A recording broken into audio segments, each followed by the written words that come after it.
안녕하세요. 자동차 최신 이야기입니다. 샤오미 SU7 울트라가 세상에서 가장 빠른 자동차가 되었습니다.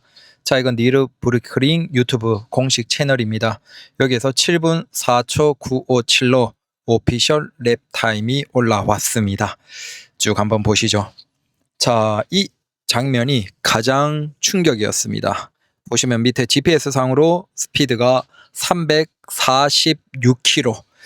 와, 이게 무서운 게 뭐냐면 이건 여러분이나 저나 구입할 수 있는 차입니다. 아니, 물론 지금 국내에 팔진 않죠. 하지만 중국에서 평범한 소비자가 아무런 제약 없이, 심지어 레이싱 슈트나 헬멧 쓰고 엄청난 개조가 된 그 레이싱 차량이 아니고 그냥 일반 소비자가 구입할 수 있는 차량입니다. 네. 근데 그 차가 무려 346km를 찍었습니다. 자, 샤오미 SU7 울트라 양산형입니다. 우리가 레이싱용은 얼마든지 더 빠른 차가 있어요. 하지만 여기에서 충격인 건 이게 그냥 순수한 일반인들이 사서 탈 수 있는 공도용 양산형 차라는 거예요. 양산형 전기차 니르부르크링 신기록 수립. 충격이죠. 그래서 7분 4초 957 샤오미 SU7 울트라입니다. 샤오미는 SU7 울트라 중요한 성과를 발표했다. SU7 울트라의 양산형 전기차가 니르부르크링 양산 전기차의 새로운 랩타임을 기록. 그래서 7분 4초 957 완주. 양산형 전기차 중에서 가장 빠른 속도입니다. 근데 더 놀라운 게 있어요. 이 샤오미의 CEO는 우리 같으면 이걸 좋아할 거잖아요. 근데 좋아하기도 하지만 우리는 이 기록에서 더 빨라질 것이라고 확신합니다. 라고 얘기를 합니다. 와, 소름이다. 그래서 이 사람이 올린 그 SNS 상에 보시면 2019년 8월에 타이칸 터보 7분 42초, 21년 9월에 모델 S 플레드 7분 35초, 22년 4월에 타이칸 터보 S 7분 33초, 23년 9월에 타이칸 터보 GT 7분 7초, 그리고 25년 4월에 SU7 울트라가 7분 4초 957로 신기록을 세웠습니다. 자, 이 신기록은 샤오미 SU7 울트라 프로토타입의 놀라운 성능에 이은 것이다. 자, 기존의 프로토타입은 그냥 공도용이 아니죠. 극한으로 개조한 그 차량 같은 경우에 6분 46초를 찍었습니다. 이미 이것만 해도 거의 최고 수준입니다. 그래서 이 프로토타입은 전 세계에서 연료 상관없이 통틀어서 포도업 차량 중에서 가장 빠른 차로 인정을 받았죠. 그리고 이번에는 일반인이 구입할 수 있는 양산차로 또 기록을 찍은 겁니다. 이게 프로토타입입니다. 6분 46초. 자, 양산형은 27,200rpm을 구현한다라는 것이고 1548마력 60마일까지가 1.98초. 제로 100이면 대략 한 2초, 2초 이 정도가 되겠죠. 그래서 최고 시속은 350km. 여기에서 346km까지 찍혔지만 직선거리가 조금 더 길었다면 350km까지 가능하다라는 겁니다. 그래서 제로 100 한 2초 초반, 그 다음 최고 속도 350은 지금 전 세계에서 두 기록 모두 포도 양산차 중에서 가장 빠른 기록입니다. 와, 이 니르부르크링의 기록을 박살내기 전에 청두 티안프 서킷에 이미 깼고 주저우 인터내셔널 서킷, 주아이 인터내셔널 서킷, 그러니까 중국의 저장의 인터내셔널 서킷 등을 포함해서 이미 중국의 그 서킷에 포도에서 가장 빠른 양산차로 도장 깨기를 다 하면서 박살을 내고 이제 세계에서 가장 대표적인 니르부르크링까지 박살을 낸 거죠. 보시면 7분 4초대니까 저기 놀랍게도 리막 네베라보다 위입니다. 저 사람 CEO는 지금 부가티를 이끌고 있죠. 그 다음 뒤에 보면 자, 이거보다 느린 차예요. 포르쉐 911 GT3 RS, 그 다음 벤츠 AMG GT-R 프로, 포르쉐 타이칸 터보 GT, 람보르기니 후라칸 퍼포만테, 맥라렌 720S, 맥라렌 600LT 이런 차들이 대표적으로 샤오미보다 느린 차이에요. 놀랍게도. 조금 파는 차들 보면 뭐 포르쉐 911 GT3, 그 다음 포르쉐 카이엔 GT4 RS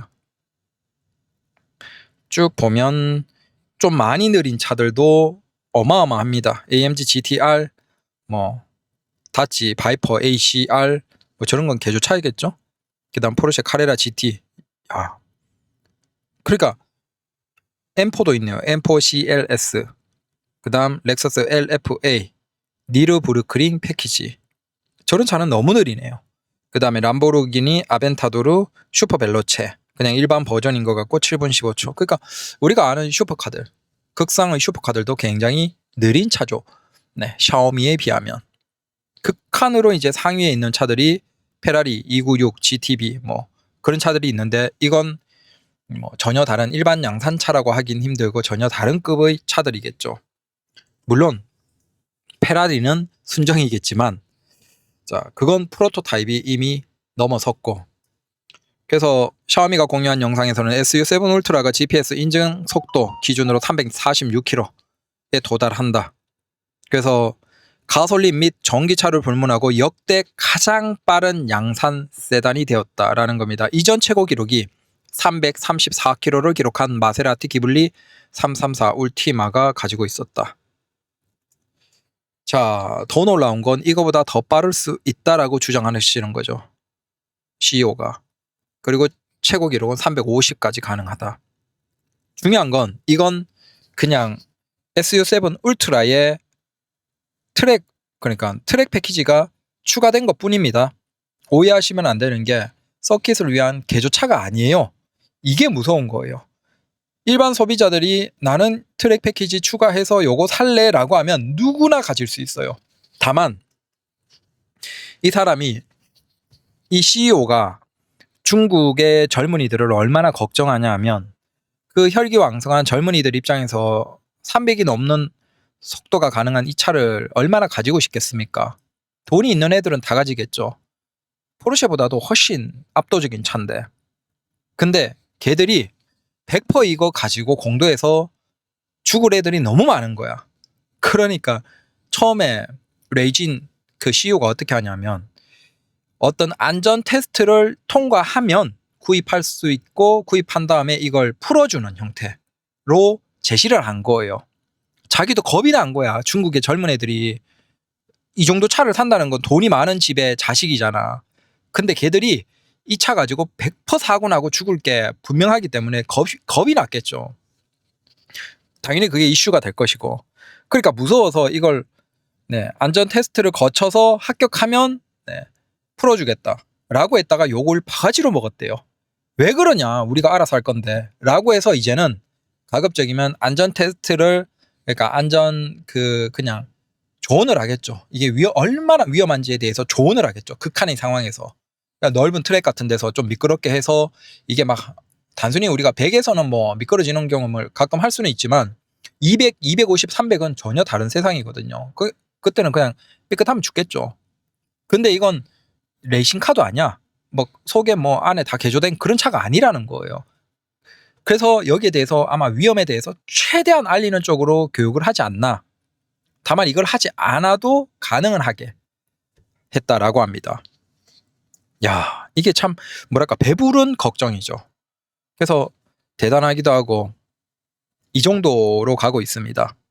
자, 이 차에서 우리가 단순히 샤오미의 자동차에 대해서, 기술력에 대해서 공포를 가지는 것보다 더 공포를 가져야 되는 게 뭘까요?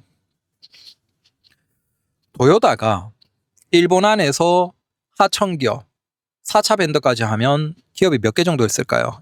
약 6만 개 가량 있습니다. 우리는 자동차 하나 기업을 보지만 그 자동차 기업 하나가 존재하기 위해서는 도요타급이 되면 밑에 하청이 6만 개예요. 그 6만 개에서 밴더 4차, 5차 정도에서부터 올라오기 시작합니다. 너무 단순한 볼트 하나부터, 어떤 끈이나 뭐 튜브 같은 거 하나부터 시작해서 5차, 4차, 3차, 2차, 1차 밴드까지 와서 완성품이 되고 납품이 되고, 그 납품된 걸 바탕으로 자동차 회사는 자동차를 만들어서 조립해서 소비자에게 넘겨주는 구조입니다. 자동차 산업은 단순히 자동차 하나가 아니고 밑에 거대한 거미줄 같은 뿌리 같은 구조가 갖춰져 있다는 거예요. 우리가 샤오미가 어떻게 이렇게 빨리 자동차를 어마어마하게 만들 수 있었지? 라는 것에서 샤오미가 대단하다라고 생각하지만 샤오미가 인도 기업이면 가능할까요? 불가능해요. 샤오미가 중동 기업이다? 불가능해요. 아시아 기업이다? 일반적인 동남아의 아시아 기업이다? 불가능해요. 왜? 자동차 생태계가 밑에 존재하지 않거든요. 근데 중국은 이 생태계가 존재하고 이 전기차 압도적인 부품 공급 벤더들이 존재할 수 있는 기업들이 많이 있고 그 중에서도 핵심 역할을 한 게 사실 테슬라예요. 그래서 테슬라에게 지분 100% 주면서 전기차 밑에 부품 생태계를 만들어 달라는 것이 사실은 중국의 암묵적인 요구였던 거예요. 그래서 부품 공급을 중국 안에서 97%까지 조달하게 됐죠. 자, 그 얘기는 중국의 부품사들이 1차, 2차, 3차, 4차 밴드가 존재한다는 거예요. 테슬라에게 공급하는. 그러면 그들만 할까요? 아니에요. 그들이 다른 자동차 회사들도 이제 동일하게 납품을 하는 거예요. 즉 세계에서 인정받는 테슬라에게 부품을 공급하는 그 1차에서 4차 밴더까지가 다른 자동차들도 동일하게 쓸 수 있다는 것이죠. 자, 이게 중요해요.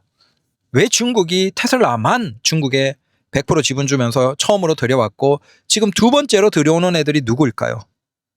소름 끼치지만 렉서스입니다. 자, 그러면 렉서스는 동일한 방식으로 왜 중국이 지분 100%를 두 번째로 주면서 들어올까요? 역시나 최고급 자동차에 대한 소비자의 신뢰가 가장 높은 자동차에 대한 부품 공급 벤더를 중국 안에 완성시키기 위한 것이 목적이라고 보시면 돼요. 일본도 역시나 살을 내주고 뼈를 취하는 거죠. 맞나요? 반대인가요? 테슬라와 렉서스가 똑같은 겁니다. 어느 정도 거대한 시장에서 가져가기 위해서 자신들이 가진 노하우를 어느 정도는 중국 안에 뿌려 내려주는 겁니다. 자, 이 얘기는 샤오미가 그 테슬라가 닦아놓은 그 기반 아래서 수많은 중국 자동차들이 성장하고 거기에서 샤오미 같은 이들이 노력하면 얼마든지 단숨에 첫 차부터 완성도가 극상인 자동차를 만들어낼 수 있는 이 구조를 이제 최고급 신뢰성이 가장 높은 자동차를 만들어내는 렉서스의 그것까지 그대로 중국이 흡수하겠다라는 것이죠. 그래서 우리가 단순히 이 샤오미 SU7 울트라 하나를 보고 공포를 느끼는 게 아니고 이로 인해서 갖춰진 중국의 부품 공급 벤더들의 생태계, 그리고 이제 두 번째로 100% 지분을 준 렉서스로 인해서 고급차 시장, 신뢰성이 높은 시장에서 갖춰질 그 밴드들의 구조, 그로 인해서 중국 자동차들은 압도적인 신뢰성 높은 고급 자동차도 쉽게 만들고 마찬가지로 전기차도 압도적으로 우월한 자동차를 쉽게 만들 수 있게 된 거예요. 이건 이 기반이 없으면 못해요. 자, 인도에 그 거대한 사람들이 어마어마하게 많은데 왜 인도는 아직도 자국 브랜드가 허접하죠? 걔들 있잖아. 겨우 기술 가져갔던 게 한국 자동차 가져가서 인수해서 그 사륜구동 이제 만들기 시작한 거예요. 아직도 걔들의 신차를 보면 굉장히 구려요. 중국과는 비교도 안 될 정도로 너무나 허접해요. 다만 이제 그 자국 기업을 밀어주기 위해서 인도는 적극적으로 벽을 세우고 자국 기업을 최대한 끌고 가려고 하긴 하지만 아직 굉장히 허접합니다. 반면에 중국은 여기까지 온 거죠. 중국이 미래의 전기차를 넘어서 고급차 시장까지 가져갈 것이다 라는 것에서 좀 불편함이 있는 분들이 계실 거예요. 근데 저는 공돌이 출신으로서 철저하게 기술이 좋으면 좋은 것이다 라는 그 관점에서 이걸 바라보고 싶은 사람입니다. 그리고 그 관점에서는 확실히 중국이 지금 세계에서 자동차 공장에서 압도하고 있다라는 것을 이 샤오미 SU7 울트라가 보여준 것이죠. 놀라운 건 이게 그냥 누구나 구입할 수 있는 양산차에 트랙 패키지가 들어간 것 뿐이라는 거예요. 그냥 무섭기도 하고. 한국 같은 경우에는 요거 잠깐만 얘기 드리면 한국의 자동차 생태계는 붕괴를 하고 있어요. 사실은 경쟁이 있어야 돼요. 경쟁이 있어야지 부품 벤더들이 여러 회사를 공급하면서 특정 기업에게 매몰되지 않아요. 근데 한국은 이미 경쟁이 끝났어요. 그래서 사실상 특정 기업이 부품 벤더들을 좌지우지하고 당연히 거기에서 한국 자동차는 굉장히 괴물같이 납품 단가를 쥐어짜는 노력만 하고 있습니다. 그래서 자동차 회사는 사상 최대의 수익을 찍어내고 있는데 정작 한국의 부품 공급 벤더들은 붕괴를 하고 있습니다. 지방의 4차, 5차 벤더들이 붕괴를 하고 있어요. 즉 대한민국을 이제 미래에 한국에서는 자동차를 만들 수가 없어요. 자동차가 안 나옵니다. 이미 국산 자동차조차도 부품의 상당수가 중국산으로 넘어가고 있어요. 여러분은 모르겠지만 중국에서 오는 부품 비중이 계속 증가하고 있어요. 그래서 여러분들이 국내에서 만드는 자동차라고 생각하지만 실제 그건 맞죠. 하지만 그 내부에 들어가는 많은 부품들이 중국산이라서 이제 중국이 아니면 부품 공급 안 해주면 대한민국은 자동차 수리조차 못하는, 만들지조차 못하는 상황까지 가고 있습니다. 네, 당연히 거기에서 한국의 밑에 자동차 부품 공급 벤더들의 산업은 붕괴를 하는 것이죠. 우리가 한 5년 10년 뒤가 되면 우리는 자동차는 한국에서 만들어지지만 사실상 중국 부품으로 만들어지는 자동차가 되는 거예요. 근데 그걸 붕괴시키고 있는 게 누구냐 하면 바로 한국의 자동차 기업입니다. 대표적인. 걔들은 오직 독과점에서 납품 단가만 쥐어짜기만 하면서 밑에 4차, 5차 벤더들을 죽여가고 있어요. 야, 너희 아니라도 중국에서 우리 부품 공급받을 수 있는데 라고 하면서 자국의 산업을 죽이고 있죠. 자, 여기에서 일본의 경우를 보면 일본도 한때는 이런 노력을 했어요. 그리고 그걸 한국이 배웠죠.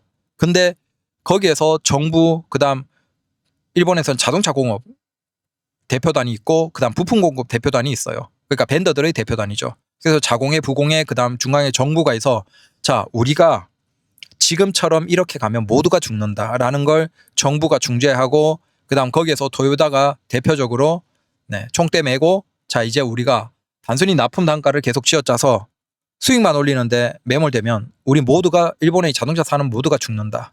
자, 이러지 말고 일정 이상의 납품 단가를 유지시켜주고 부품 벤더들이 지속 가능한 구조로 우리가 같이 가자라는 협약을 맺고 나아가고 있어요. 그래서 일본의 자동차 산업은 붕괴하지 않아요. 토요타가 책임감이 있고 정부가 할 일을 하고, 근데 한국은 정부는 나몰라라 하고 자동차 대표적인 대한민국의 기업은 그저 부품 단가 쥐어짜기 해버리면서 너희 망해도 상관없어. 우리는 중국에서 부품 공급 받으면 되니까 이딴 짓을 하고 있어요. 제 영상을 보면 한국 자동차 기업에 대한 분노가 많을 거예요. 많은 이유가 이겁니다.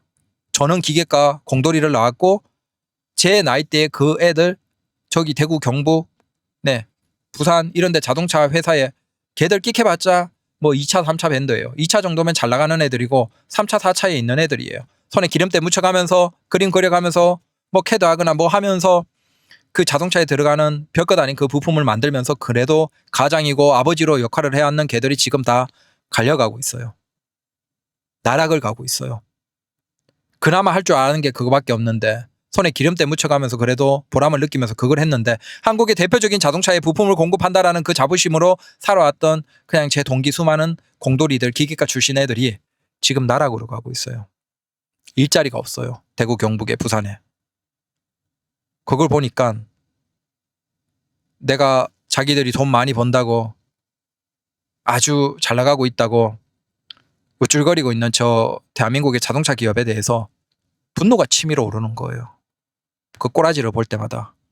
그래서 저는 뭐 이러면 좀 미친놈 같겠지만 저 기업이 망하는 그날 아마 가장 행복할 것 같아요. 그리고 저는 장담하는데 그 기업은 그렇게 멀지 않아서 망할 겁니다. 장담합니다. 그나마 미국 때문에 지금 조금 버티는 거지 미국 아니었으면 애초에 훨씬 빨리 망했습니다. 그리고 중국 자동차가 한국에 밀고 들어오는 것이 너무나 감사하죠. 너무나 감사하죠. 저 아무 가치 없는 자국 하청 벤더들을 소중하게 생각하긴커녕 이 단가 중국 단가 못 맞추면 니들 망해? 안 해. 니들 거 부품 안 써. 라는 그따위 짓을 하는 한국 자동차 기업을 보면서 저 기업이 중국 자동차로 인해서 한국에서 붕괴하는 그날 저는 만세를 부를 겁니다. 감사합니다.